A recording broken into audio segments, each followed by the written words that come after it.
იქ ახლა ციხიდან გვიყურებს. ამიტომ აქედან გვინდა გავიხადოთ მადლობა თავდაუზოგავი ბრძოლისთვის, რომ ყოველდღე იდგება რუსთაველზე, რომ ბოლომდე მტკიცე იყო და არის. სტუდენტების ერთდღიანი გაფიცვა შედგა. დღეს ლექციის ნაცვლად ქუჩაში იდგა თითქმის ყველა უნივერსიტეტის სტუდენტი და ლექტორი. მთავარი აუდიტორია კი ილიას სახელმწიფო უნივერსიტეტის A კორპუსის მიმდებარე ტერიტორია იყო. ამ ფორმით მათ სოლიდარობა და მხარდაჭერა გამოუცხადეს დაპატიმრებულ სტუდენტებს.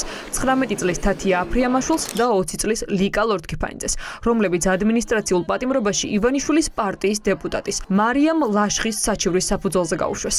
ნეპრესიებზე იზრდება, სწორედ ამიტომ დროა გაიზრდოს წინააღმდეგობაც. და არ გასცეთ ქულას მნიშვნელობა როგორც თავისუფლებას. აქ მნიშვნელობა არცეთ ქულას რუსულ ქვეყანაში. არ აქვს მნიშვნელობა არცეთ ქულას თორგოცნება რა არის სოლიდარობა და რა არის ემპათია. ამ ქვეყნის ისტორია დიდი ბრძოლა თავისუფლებისთვის. დღეს ჯერ ჩვენზეა და ჩვენ ვქნით ხვალინდელ დღეს. ირწმუნეთ თქვენი ძალების არ დავჯერთ პროპაგანდას და შემოგვივერთით. სტუდენტები ამბობენ, რომ ერთდღიანი გაფიცვა სიმბოლური აქტია. იმის საჩვენებლად, რომ ახალგაზრდების დევნას უპასუხოდ არ დატოვებენ. არ გვეშინია ეს პასუხი აქვთ სტუდენტებს ივანიშვილისა და კობახიძის მიმართ, რადგან ახალგაზრდების თქმით, ციხეში მათი თანატოლები სწორედ ამ ინდივიდების პოლიტიკური დავალებით გაუშვეს. პური სტუდენტი პოლიტპატიმრის პირობებში ცხოვრება ჩვეულებრივ არ გრძელდება, როცა ისინი ვერ ახერხებენ რომ დაესწრონ ლექციებს. ჩვენც გვინდა რომ ამ გზით ერთდღიანი სოლიდარობის აქტი შედგეს და ვცდილობთ რომ ამ გზით გავემხნევოთ ჩვენი დაკავებული პოლიტპატიმრები, იმიტომ რომ ვხედავთ რომ რეპრესიის ახალი ტალღა რაღაცნაირად უფრო მეტად სტუდენტებისკენ არის მომართული. ეს არის სიმბოლური აქტი, სხვა ადამიანები ვინც ამ უნივერსიტეტში სწავლობენ, სხვადასხვა უნივერსიტეტში სწავლობენ, აქვთ შესაძლებლობა რომ აქ მოვიდნენ, გამოუცხადონ სოლიდარობა დაკავებულ სტუდენტებს. მინდა რომ ეს რაღაც სივრცე გავხავოთ იმისთვის, რომ ხშირად გქონდეს ხოლმე კომუნიკაცია სტუდენტებთან, იმიტომ რომ საბოლოო ჯამში რაღაცნაირად ის მუხტი რაც ჰქონდა რუსული კანონის დროს, რომ ძალიან ბევრი 10,000-ობით სტუდენტი გამოვედით, უნდა დავაბრუნოთ ეს მუხტი აუცილებლად და ეს იქნება გადამწყვეტი მომენტი, როცა გამარჯვება შევძლებთ. ძირს დამპალი რუსული იმპერია. ეს ფრაზა შესწეხეს სტუდენტებმა ივანიშვილის პარტიის დეპუტატს და ამ შინაარსის ბანერი გამოიტანეს ჭავჭავაძის გამზირზე ილიას უნივერსიტეტის წინ, სადაც შეკრებილი სტუდენტები და ლექტორები სოლიდარობის მიზნით აუდიტორიებში არ შევიდნენ.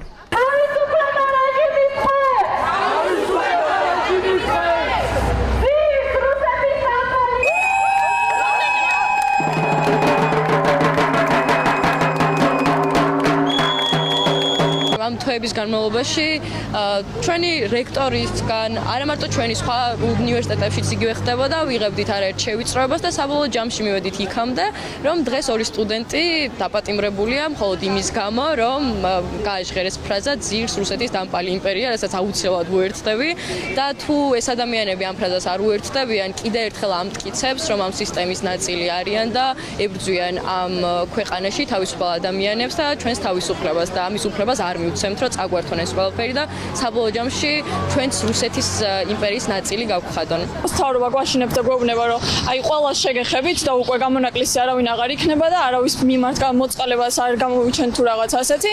თუმცა რა თქმა უნდა ეს ყველაფერი ჩვენ არ შეგვეხება, რა თქმა უნდა ჩვენ ისევ შემართებით ვართ. დღეს სტუდენტების გვერდით იდგნენ ლექტორებიც. პროტესტმა პროფესორ მასწავლებლებშიც მას შემდეგი ფეთქა, რაც მათი სტუდენტები ლექციებზე არ გამოცხადდნენ და გაიგეს, რომ ისინი საპატიმრო დაწესებულებებში მხოლოდ იმის გამო გადაიყვანეს, რომ კაფეში ქართული ოცნების წევრს ეძახდნენ ძირს დამპალი რუსული იმპერია თავისუფლებას სინდისის პატიმრებს. ციხეში ჩასმა საკუთარი აზრის გამოთქმისთვის არის პირველი დიდი საგანგაშო სიგნალი. მიუხედავად იმისა, თქვენ მოგწონთ თუ არა ის აზრები, არ შეიძლება რომ ეს ადამიანები დაიჭირო.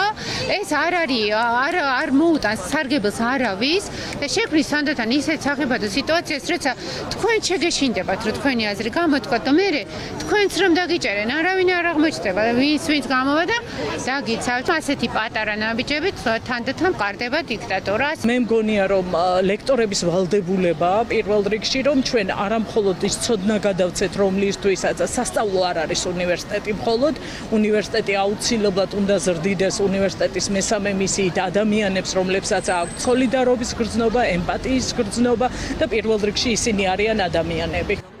გაფიცვას შეუერთდნენ თბილისის სხვადასხვა უნივერსიტეტის სტუდენტებიც. დაპატიმრებული სტუდენტების მხარდასაჭერად აქცია გაიმართა თბილისის სამედიცინო უნივერსიტეტთანაც. სტუდენტები ფიქრობენ, რომ ქართული ოცნების წევრები მათ თანატოლებს სამაგალითოდ სჯიან, რომ ახალგაზრდების პროტესტი ჩაახშონ. მივედი უკვე იმ რეალობამდე, როცა რეჟიმი ეუბნება პირდაპირ ყველას, რომ გემუქრებათ ციხე, თუ კი ჩვენს მიმართ გამოგვხამთ რაიმე კრიტიკას, გექნებათ ანტიპათია, ან ღიად გააპროტესტებთ, რაც ამ ბავშვმა გააკეთეს. ჩვენ უბრალოდ გვინდა გამოვხატოთ მხარდაჭერა, სოლიდარობა, რადგან ჩვენი პროფესია დგას ემპათიაზე, თუ არ გვექნება ჩაგრულისადმი ემპათია და თანამგზნობა, მაშინ როგორ ვიქნებით ჯერ საერთოდ ადამიანები ან პროფესიონალები? ძირს რუსეთის ამპალი იმპერია და თავისუფლება რეჟიმის თხოვებს.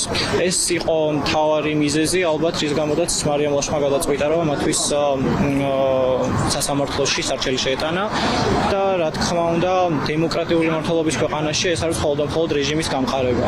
დღეს პროტესტი იყო ბათუმის უნივერსიტეტშიც, სადაც სანქცირებულ მოსამართლე გულიკო კაჟაშვილს სტუდენტებმა აუდიტორიაში საპროტესტო წარწერა დაახვედრა. ეს ის მოსამართლეა, რომელმაც ბათუმელი აქტივისტი ლუკა ნაცვლიშვილი 12 დღიან პატიმრობაში გაუშვა. როგორც სტუდენტები ამბობენ, მისი მიღებული გადაწყვეტილება უსამართლოა და მას არ აქვს უფლება სტუდენტებს ლექცია სამართალზე წაუკითხოს.